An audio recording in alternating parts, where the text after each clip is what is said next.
Has something like this ever happened to you? You trust your partner with everything, only to discover something that you never saw coming. You might think it's just a misunderstanding, or maybe something else, but the real truth is still to come, and once you know it, you'll be shocked. You won't want to miss this, because what happens next could change everything. Dear listeners, please subscribe my channel to hit 1,000 figure. It was a Tuesday afternoon when I got the call that would change everything. My daughter's teacher, a calm and polite woman, spoke on the other end of the line. "Mr. Johnson, I'm calling because I noticed something odd. Your wife's boyfriend picks her up every day after school. I thought you should know." I froze. I thought I misunderstood. But her voice was steady and her words were clear. The reality of the situation hit me hard. My wife, the woman I thought I knew inside and out, had been seeing someone behind my back. This wasn't just a slip-up. This was an ongoing affair. The image of her driving away with him, laughing and holding his hand like a high school couple, burned into my mind. I couldn't even bring myself to respond to the teacher. I just hung up, my mind racing through the implications. That night, I did something I never thought I would have to do. As I walked into our bedroom, I noticed something strange. My wife's purse was lying open on the dresser, a folded piece of paper sticking out from its side. I didn't think much of it at first, but a sense of dread pulled me toward it. I pulled out the paper and saw the words, "Divorce Papers." My heart pounded in my chest.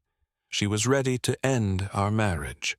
She was ready to walk away, but not for the reasons I thought. Instead of signing those papers, I did something far more calculated. I picked up my phone and transferred $3 million into a secret account. This wasn't just about revenge. It was about showing her that I was done being the fool. Her betrayal had set the stage for what was to come. She thought she could control the narrative, but I was about to rewrite the entire story. The days that followed felt like a blur. Every moment I spent with her seemed like a lie I was trapped in. She was acting as though nothing had changed, playing the role of the loving wife. But I could see through the facade. She had no idea that I knew everything. I watched as she continued to go about her routine, pretending like she wasn't slipping into someone else's arms each day. But I was always one step ahead. I had eyes and ears into places she'd never suspect. One night, while she was getting ready to meet her lover, I noticed her looking in the mirror, fixing her hair with a smile on her face. That smile was for him, not for me. That's when it hit me. She wasn't just cheating on me. She was planning a life without me. I decided to confront her, but not yet. The game wasn't over. She came home late that evening, her usual scent of perfume mixed with something I couldn't quite place. When she entered the kitchen, I was sitting there, pretending to read the newspaper. I glanced up, my eyes locking with hers, and she immediately stiffened. She knew I was on to her. "Are you okay?" she asked, trying to sound concerned, but I could hear the subtle nervousness in her voice. I put the newspaper down, my eyes never leaving hers. "I'm fine, just thinking." The silence between us was thick. She tried to smile, but I could see the cracks forming in her composure. "About what?" she asked, almost too casually. "You," I said quietly, "and your new life. I know everything." Her face froze. For a moment, there was a flicker of fear in her eyes, but it disappeared as quickly as it came. She laughed, dismissing it. "What do you mean, everything? You've always been so paranoid." "Don't lie," I said, my voice steady but cold. "I know about him." The guy you've been seeing behind my back." Her expression shifted, just slightly, before she forced a smile. "I don't know what you're talking about." I stood up, feeling the anger build up inside me. "You don't need to deny it anymore. The teacher called me. I know you're seeing him every day after school. I know about the secret dinners, the time you've spent together. And now, I know about the divorce papers hidden in your purse. What I don't know, though, is why you thought you could get away with this." She took a step back, her face paling. "You've been spying on me?" "I don't need to spy when the truth is staring me in the face," I replied. "You've been planning this for a while, haven't you?" Her silence confirmed everything. I knew then that she thought she had already won. She thought she could walk out with her new lover, leaving me with nothing but the wreckage of a broken marriage. But she was wrong. I wasn't going to let her control the narrative. I had my own plans, ones that would make her regret everything. The days after my confrontation with her were strange. On the outside, everything seemed normal, too normal. She pretended like nothing had happened, trying to put on the perfect act. But I wasn't fooled anymore. She had no idea what I was about to do. I kept my calm, watching her closely. Every time she'd leave the house to meet her lover, I'd follow her. I had hired a private investigator, someone I trusted to keep their distance and gather the truth. The evidence kept stacking up. Their secret meetups, whispered conversations on the phone, the stolen glances whenever she thought I wasn't looking. It was all so obvious, yet she still believed I was blind to it. But I was no longer angry. I wasn't even hurt. What I felt was something far colder, a deep, unshakable determination. One evening, after she left for yet another rendezvous, I went to her closet. I opened the drawers and found the familiar perfume bottle, the one I had bought her for our anniversary 2 years ago. It sat next to something that made my blood run cold, a small velvet box. I opened the box, and inside was a ring. It wasn't the engagement ring I had given her. It was something new. The diamond was bigger, shinier, the kind of ring you buy when you're preparing to leave someone for good. I closed the box quickly, my fists tightening. She had made her choice, but she hadn't counted on me making mine. That night, she came back late, just as I knew she would. But as she stepped inside, there was something different about the air. A change. It wasn't the same home she left behind. She could sense it immediately, her eyes darting around as she took in the atmosphere. "What's wrong?" she asked, trying to sound nonchalant. I smiled, but it wasn't a smile of comfort. It was the kind that says you've already lost. "Nothing's wrong," I said, "but we need to talk." She stepped closer, but I could see the hesitation in her step. The game was up. She knew the jig was up. "About what?" she asked. I leaned forward, my gaze locking onto hers. "I'm changing the locks," I said quietly. "And you're leaving?" Her eyes widened, her mouth opening and closing as she searched for the right words. You can't do this. This is our home." I stood up and walked toward the door. "Not anymore. This is my home, and you'll be out by tomorrow. No more lies, no more excuses." Her face contorted in anger, but there was something else. Fear. She knew what was coming, but she still didn't fully understand the depth of it. But she would. And she'd realized too late that her affair had cost her everything. The next day, everything happened quickly.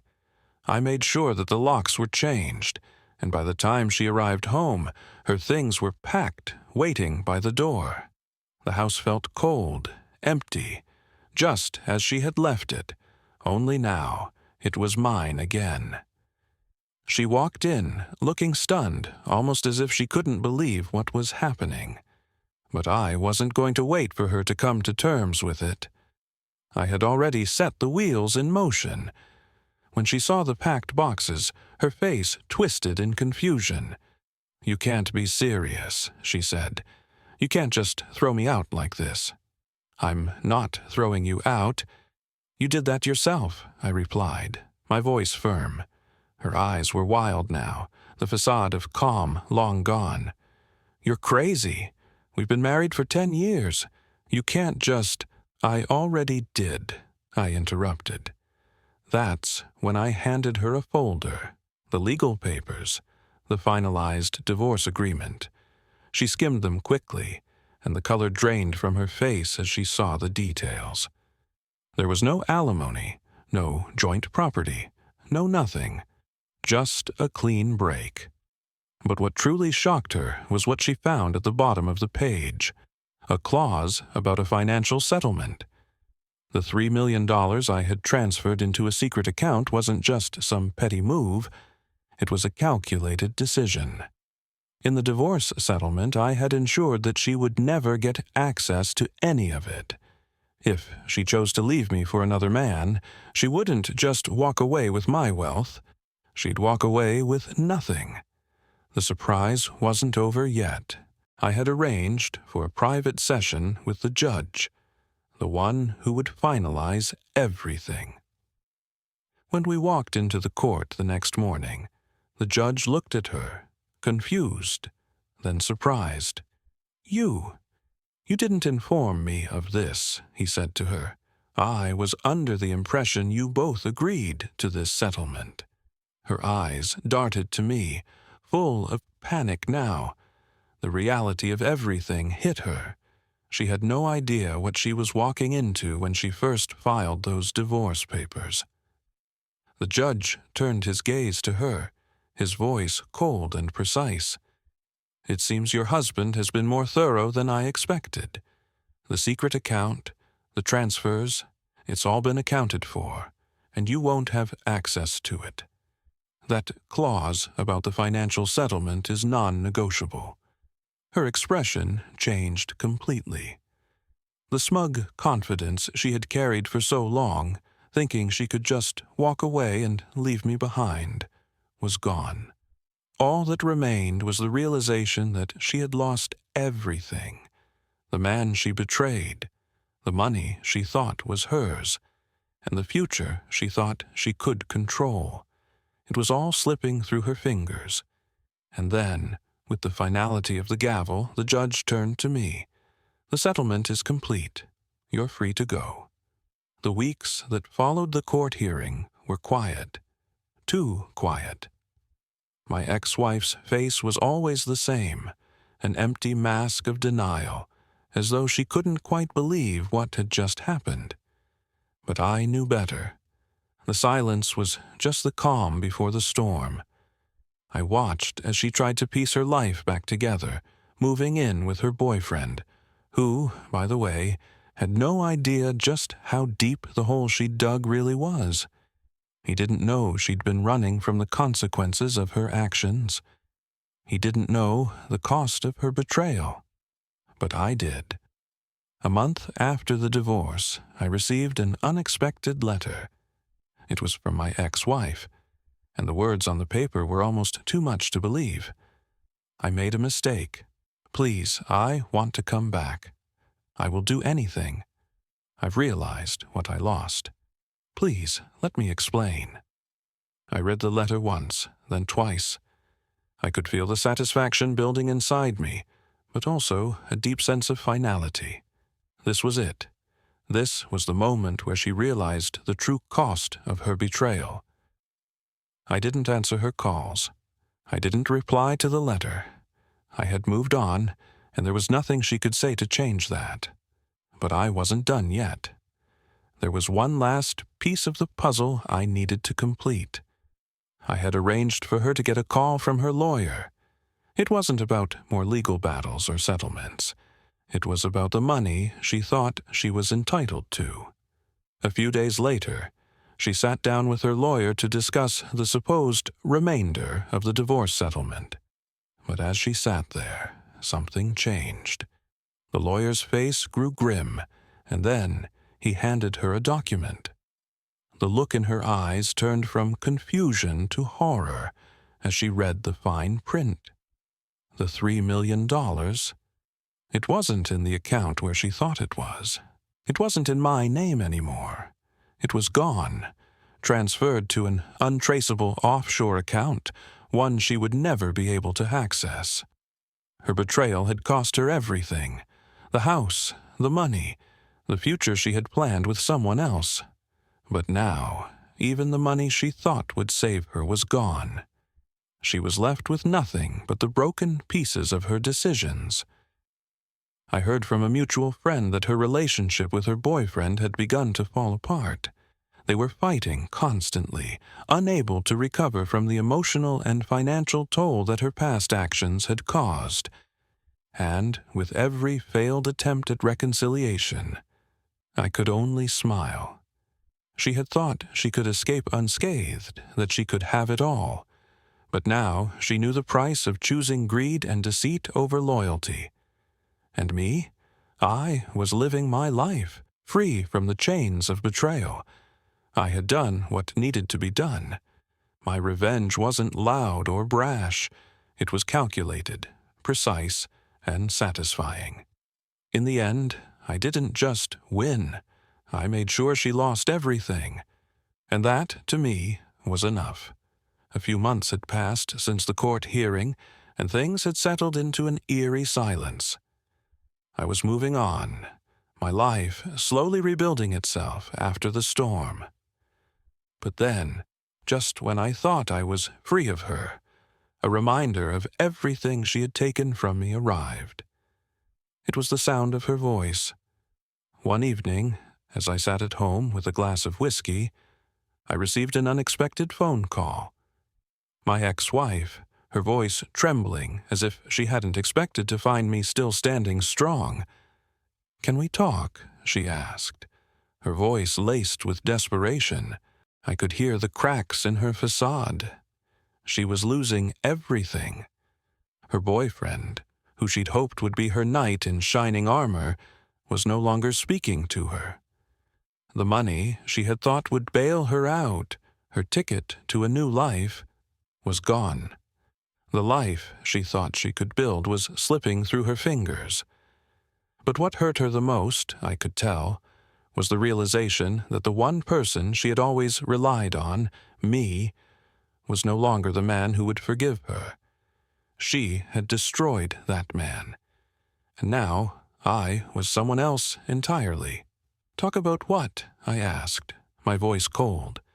"I know I've made mistakes. I've hurt you in ways I can't even begin to understand. But I can't live like this anymore. I was wrong. Please, I need you to help me." I let out a short laugh.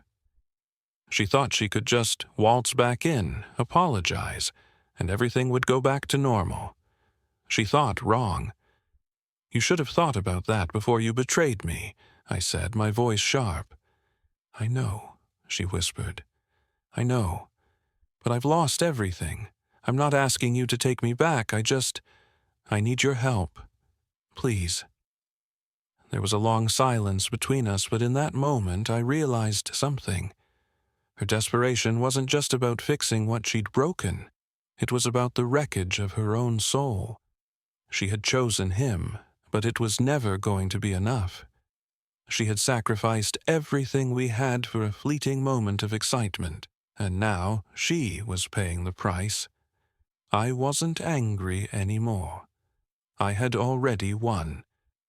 But I wanted her to understand the true cost of her betrayal. I wanted her to feel the weight of every choice she made. "No, I'm not helping you," I said finally, the decision final in my tone. "You made your bed. Now you lie in it." And just like that, the phone call ended. It was done. I had no more to give. Her last hope, her last plea, was met with indifference. She had no one left to turn to. And as I sat there staring out the window, I knew one thing. She would spend the rest of her life regretting the choices she made. But me, I was free.